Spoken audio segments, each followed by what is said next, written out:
Welcome, friends. Welcome to Living Your Best Life with Kiki Rogers and Kiki's Keys. This is a weekly radio show that brings you stories of friends who have survived their worst and are now living their best.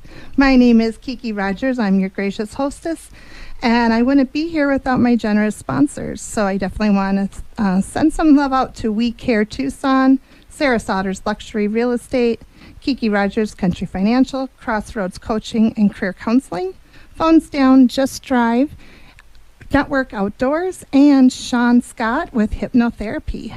And I'm here today with my co-host, Maggie McGrath. Hi, Maggie. Welcome to the show. Hi, Kiki. Thanks for having me. I'm so glad to have you here. We've been talking about this for a while, getting together on the show. Yes, absolutely. I'm glad to be here. Maggie, you are such a wonderful pillar in the community. You run a Snorin Senior Solutions, senior placement for older adults or those who need additional medical or caregiving, correct? Absolutely, yeah. How are things going in that world for you right now? Wonderfully busy. We help people find whatever they may need, be it in-home care, assisted living, independent. So there's always people needing that service. Oh, that's awesome. I think it takes a special heart of someone to work with seniors. And so I'm just really glad and proud that you're willing to be on the show with us today. Thank you, Kiki. And we are also accompanied with one of my closest friends, long-term friends since moving here to Tucson 2 years ago. I think you were one of the first people I even met, Kris Michelle. Kris Michelle, you may know her also as the Tooth Fairy of Tucson. How are you doing? Happy Saturday to both of you. Oh, I'm so Happy glad to Saturday. have you. We were just talking before the show. We were talking about our kids and their milestones. You had a couple big ones this last week.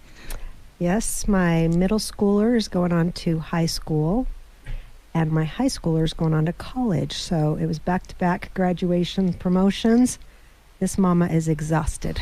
I feel that. Yeah. Same here. Yes. Congratulations. Thank you. And you have one going into middle school now, don't you, Maggie? That's right. Oh, my gosh. Your girl? My boy, Oh, my boy. oldest.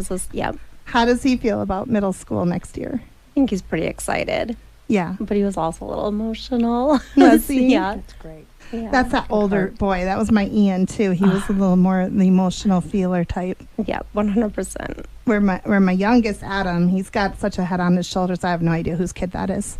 I'm like, you're too sane. I don't know. You're too smart. You're too sane. You definitely didn't come from your father and me because I don't know where you get He's it an from. old soul. He is. He Been here really before. is. But he had his graduation last Friday from high school. Congratulations, Mama. Congratulations. Thank So you. sweet. It is a little bittersweet, you never had that chance. There's always that kind of little bit of a cloud, but you got to just try to really focus more on the celebration now and on the living child, really. But I'm so proud of him, and my mother came, and we did a lot of activities enjoying this Tucson weather out at Tohono Gardens and down at Tombstone last Sunday. So my voice and my allergies are a little raspy because of it, but it was all worth it. Yes. Well, proud of you too, Kiki. Thank you, ladies, and you as well. I mean, it's hard being moms, watching our kids grow up and face life lessons, and looking back how old, when we were that age, how we kind of saw the world then versus now. If you could, Kris, talk to your 18-year-old graduating self, what would you tell her? I always love these questions because it's an opportunity to reflect, learn the lessons as our mothers teaching, do what we didn't know or what we'd want to pass on this time around. Mm-hmm. Our lives were different back then in ways. And I can't even say, because when my parents were younger, they'd say life was so different. And in our time, life was so different. And now life is so different.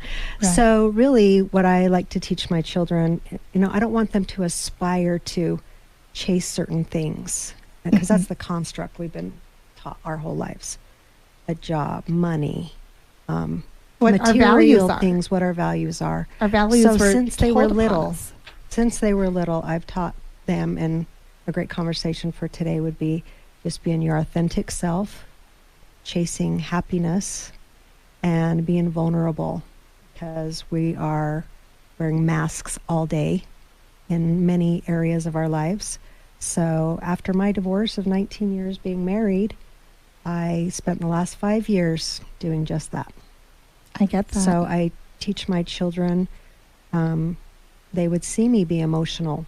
They would see me going through what would be painful, but also coming out on the other side, values and lessons that I've learned in that. Diversity, adversity, being vulnerable. It's okay to cry, but being your most authentic self. Because do you know what the most powerful energy to leave, frequency to leave the human body is? I don't. I don't. Authenticity. Okay. Most people would say love. Love's the most powerful frequency, but it's authenticity. It's like studies 4 to 5 times more than love. So being your most authentic self, I try teaching them, is the most valuable thing, and being vulnerable and learning those lessons along the way. So that's what I tell my 18-year-old self, and that's what I'm trying to teach them now, to answer your question. I love that so That's much. perfect. And it's honest. Yeah, and it's hard to be honest. It's really because hard. we are raised with media, social media, TV, magazines back when we were growing up, Right. to this is what you should aspire to.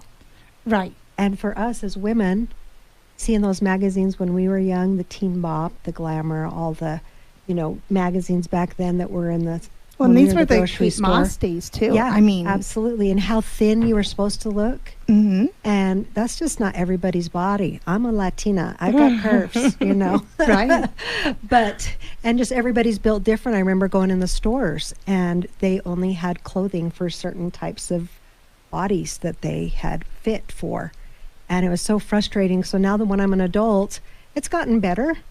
But when I'm an adult and I see something that fits those curves, You when I have embrace it, pants don't and you? I'm petite, I'm buying 5 and 6 of those things, all different colors. I Even do with the same. Yes. when my mother was in town and I can't do a lot of walking, so I have a scooter I use occasionally, and it's really like a kid's scooter with the little seat and basket, but it gets me around.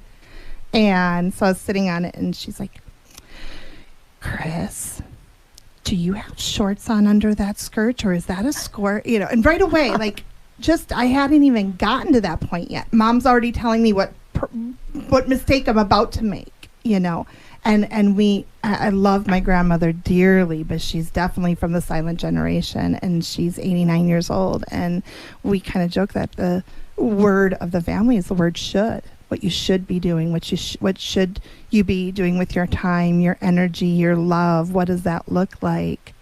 And I think that's authenticity means identifying your own values, not based off of what generations prior told you was important to them, but what's important to you. When you said that should, that resonates, because I heard a saying a long time ago that was just like, you shoulda, coulda, woulda. Pretty soon you're shooting all over yourself.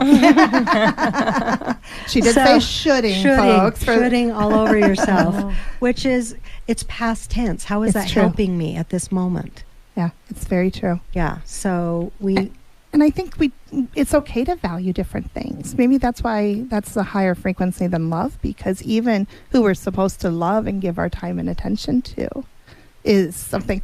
When Adam graduated, they had a rose ceremony, and I handed my phone to his boyfriend I'm expecting he's bringing that rose to Mom. They give it to two people that mean something to them. And I handed my phone over to the boyfriend to take the video of me receiving my rose. And just as I handed him the phone, Adam handed him the rose as well. Oh, God. And my jaw hit the floor, and my ex goes, "Uh-oh, we're going to hear about that later." And I'm like, "I'm Mom. Don't I get I the know, rose? right? I'm Mom. I have a role. I have a title that inherits then certain privilege." And Adam said, "No, Mom. He's been here for me this past year through everything.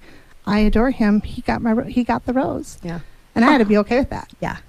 You'll get your flowers plenty of times when they're older, because I did the same thing with my parents. I apologized for what a jerk I was, not using those words. Those were kind, but Yeah. but Oh, yeah. we don't realize. And my daughter and her father have had some things going through this last year, but I have to remind him, just like we were, our brains aren't even fully developed. Right. How do we expect? And we don't even as adults know what we're doing many of the times. Right. We're still trying to figure it out. So give some grace, because they're just trying to barely tap into certain things, and encourage them to be vulnerable and authentic. And even if it's not what we agree with, which oftentimes I'm like, okay, I'm testing myself right here, but that it's okay. Yes. And because they're figuring out their path. They're figuring out their values.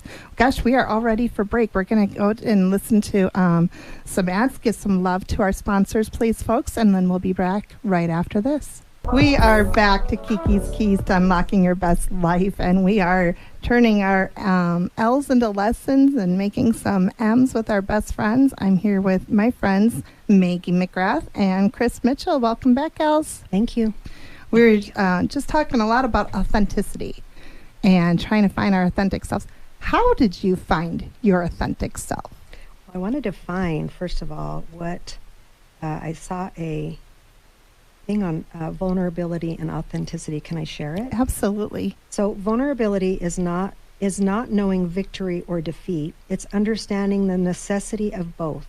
It's engaging, and it's being all in. Now, is that directly from Brene Brown? Or is that someone else that said that? Doesn't say. Have you read any of Brene I love Brown's? Brene. Yeah. Yeah, she talks about vulnerability. She does a whole show on that. I think that was one of the most watched YouTube or TED Talks. Yes, on TED YouTube. Talks. Yes. Yeah, it blew up, and that's where then she really branched off from there. She's got multiple books and YouTube channel now. Have you heard Brene Brown yourself? I have. Yeah. I think she's great. I actually got introduced to her when I was doing therapy. I was doing a intensive outpatient therapy program years ago. Wow. And I had, with my troubled childhood, I had been in therapy since I was probably about 14 years old, in and out, and kind of had some new struggles as we are living our authentic selves. We're learning more about ourselves and learning how to reprocess some of those past memories. And so when I had children, I was dealing with my mental health struggle and had participated in this program. A lot of my therapy up to that point had been cognitive behavioral therapy. If you think you're fat, tell yourself all the reasons why you're not. If you think you're ugly, tell yourself, why you're pretty. Try to combat those feelings. And this particular program really encouraged us, instead of challenging our feelings, to dig deeper and say, why am I feeling that way? Well, I ate a pizza and I'm bloated. Of course I feel fat right now, but that's okay, because I won't feel that way tomorrow. And, and really just more embracing our emotions, and introduced us to Brene Brown. And that's how I got to know more about her. But she is amazing. And it's hard to be authentic, our authentic selves, because it's a practice of self-talk. mm-hmm. And that, when you're talking about teaching and what did you learn? So the pain that I came from could be recent. When you get divorced, it's a death. It's a loss. Of a life, a death of what the life you had. And when you have young children involved, what's the rightest thing to do? People stay because they say, I don't want to break up the family, but the realization is your family's already broken when you often get to that point. And the kids know.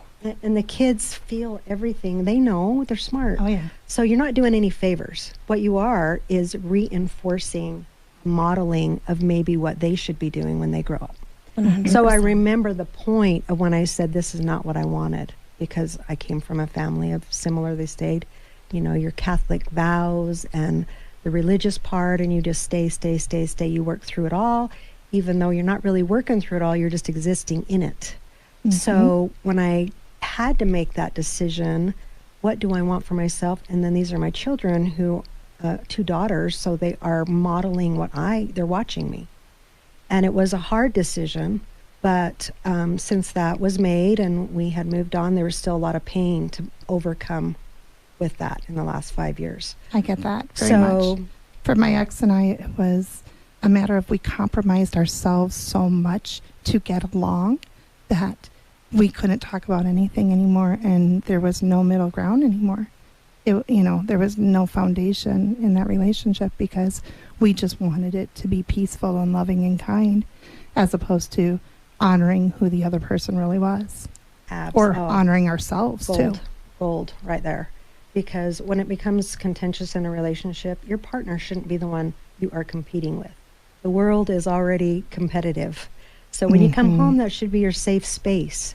And when it got to that point where maybe it wasn't for us anymore, we had to make some different decisions, then the next best thing I wanted to teach my children, and coming through that pain, is a healthy relationship with their father, which has been its own process. But I think we're in a good place. And, that's great. And I see that in me doing work and him doing work, and then us just sharing our lessons with each other and them. And probably the best gift I could give my children is a healthy relationship, not only with their father, but people that I surround in my life, because they're seeing what I want for me. And I'm hoping that by mitosis goes on that, however you say it. But you're modeling into them. them. Yes. And you're modeling them how to put yourself as a priority as well. Valuing my younger one, talking about self-care, self-talk. It's big. Because in middle school, your middle schoolers coming in now, of what they're thinking that they may want to have or who they may want to be. And it's fascinating because when you're younger, you just want to fit in. And when you're older, you spend a lot of time trying to differentiate yourself and thinking, I don't want that, and I don't want that, and I don't want that. I think a lot of that is the focus on, I want them to like me, as opposed to, I want to like myself, and are you somebody who fits in my likes? That's beautiful, Kiki. That's really, it is. And I tell my kids, you are the love of your life. Yes. You're not looking for the love of your life. You are the love of your life. And that's amazing. How do you teach them to embrace that when they're young and know it all? It's hard, but I just think through that programming of my own self-talk, through comedy, like, I'm pretty good. Like, I don't know, I'm pretty amazing at that. And they just roll their eyes, Mom. But it's that simple funniness that I think that, we're having a comedic moment. But in reality, it is, I do feel that way. Like, I am pretty amazing. I have a lot of value. I am my best friend. I do love myself.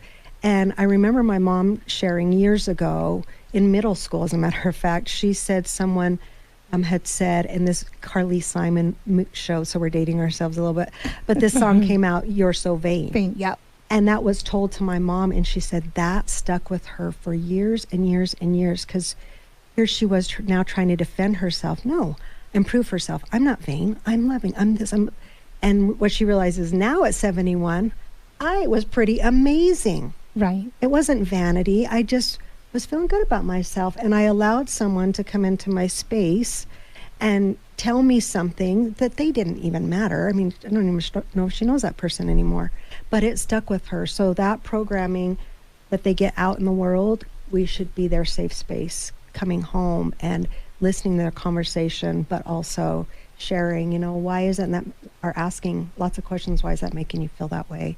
And then having a conversation about and anything else that comes to your mind, and sharing the love back in positive ways. That's great. Maggie, what are some examples? How do you model that for your children who are a little bit younger? How do you live your best for them to believe in their best?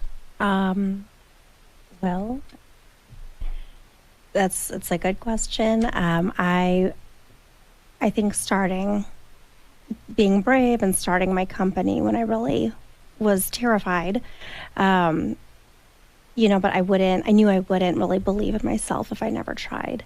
And it was, a huge leap of faith, and I did it. And they've been my biggest cheerleaders and my biggest supports. So that's a big story, I think, for another day. But that's great, though. I mean, pursuing your own dreams, showing your kid that it's okay for you to put yourself first, to go after what you want for your long term, because we're moms, but we're not going to be moms forever. I mean, we are, but they're not going to need us as much down the road. And that empty nest syndrome, that's where I'm at right now. The first time I never lived with my children. I'm living by myself with just me and my dog. Part of it's pretty awesome. I was sitting there just petting Sadie the other day. It was nice and quiet. I'm like, everything is where you left it. Yes, that is a Christmas miracle right there. If there's dishes in the sink, the only person I have to be mad at is myself. And that's one thing I learned is I'm not as angry anymore. I was so angry, even though I didn't really feel really angry towards my child or my ex. I was still acting angry because everything just upset me, it felt like. And letting go of that anger, letting go of that control was a big part of me learning how to just focus on me for now. So I really want to know, do you use 1 cup for the whole week?